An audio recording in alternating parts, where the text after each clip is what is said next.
ओम सनातनी शांति। जगन्नाथ प्रभु विश्व कल्याणकारी परमपिता परमात्मा शिव बाबा अपने अनन्य बच्चों को भी आप समान जगत कल्याणकारी विश्व कल्याणकारी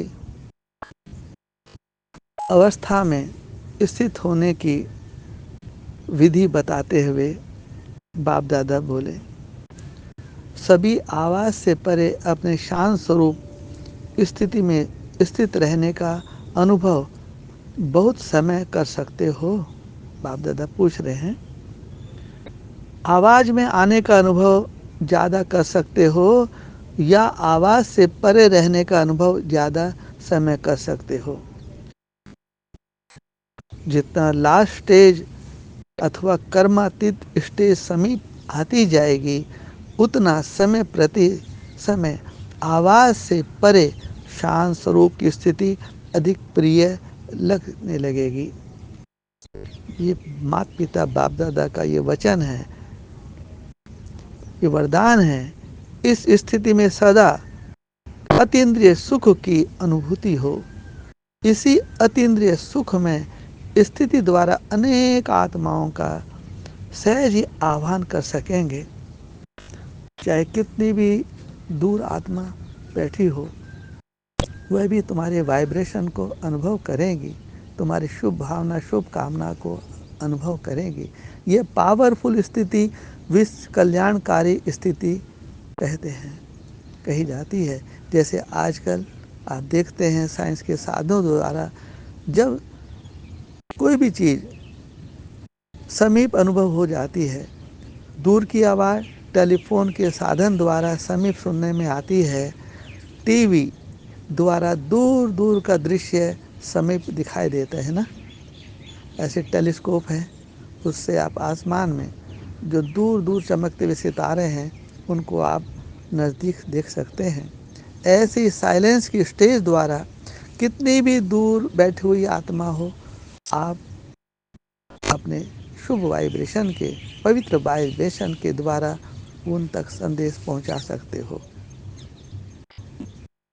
प्रैक्टिकली वो ऐसे अनुभव करेंगे जैसे साकार में सम्मुख किसी ने संदेश दिया है। जैसे सपन में आप लोग जिनको सपन आता है अनुभव किया होगा ना, सेकंड में कहाँ से कहाँ आत्मा उड़ जाती है शरीर सहित। दूर बैठे हुए भी आप शेष आत्माओं के दर्शन और प्रभु के चरित्र के दृश्य ऐसे अनुभव करेंगे जैसे कि सम्मुख बोल रहे हैं। संकल्पों के द्वारा दिखाई देगा। आवाज से परे संकल्प की सिद्धि का पाठ बजाएंगे। कौन बच्चे? आप सनातनी बच्चे, बाप दादा के कल पहले वाले बच्चे, जो आदि में जिन्होंने माता पिता बाप दादा को सहयोग किया था, अंत में आकर वही अपना ये पार्ट, वंडरफुल पार्ट बजाएंगे। सबका अपना अपना पार्ट है ना। इसलिए कहा जाता है साइलेंस इज गोल्ड, यही गोल्डन एज कही जाती है। कौन सी स्थिति? ज़्यादा से ज़्यादा अपने शांत स्वरूप में स्थित होना, इसको क्या कहा जाता है? Silence is gold. इसी को गोल्डन एज स्टेज कहा जाती है। इस स्टेज में स्थित रहने से कम खर्च वाला नसीन बनेंगे। समय रूपी खजाना, एनर्जी का खजाना और स्थूल खजाना में भी कम खर्च वाला नसीन आप बन जाएंगे। प्रैक्टिकली ये विधि प्रयोग करके देखो, इस विधि को प्रयोग में ला के देखो।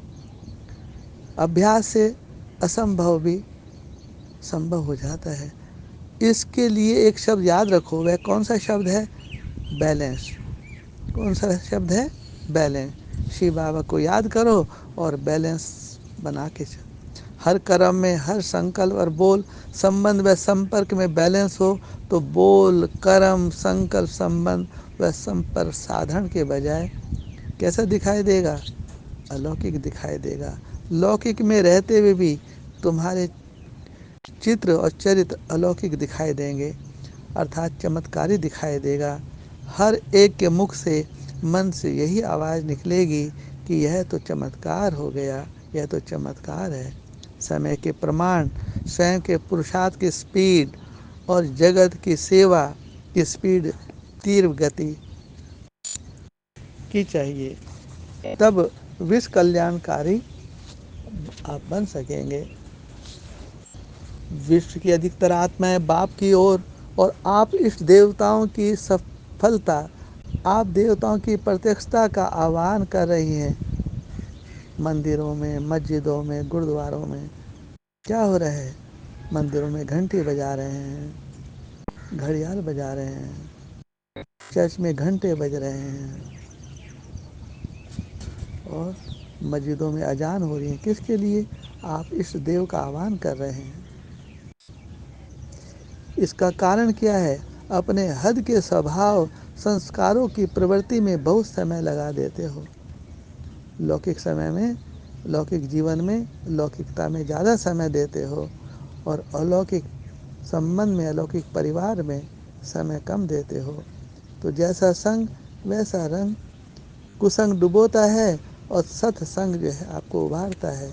जैसे अज्ञानी आत्माओं को ज्ञान सुनने की फुर्सत नहीं, वैसे बहुत से नामधारी जो ब्राह्मण हैं उनको भी इस पावरफुल स्टेज पर स्थित होने की जैसे फुर्सत नहीं मिलती। इसको क्या कहेंगे?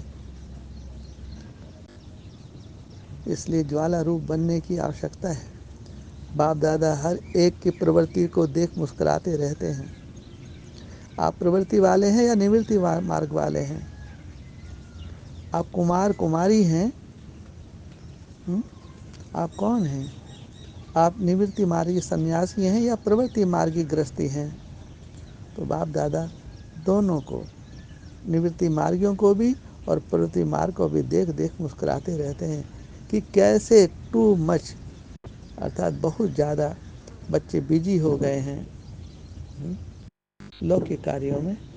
बहुत बिजी रहते हो ना। वास्तविक स्टेज में सदा फ्री रहेंगे, सिद्धि भी होगी और फ्री भी रहेंगे।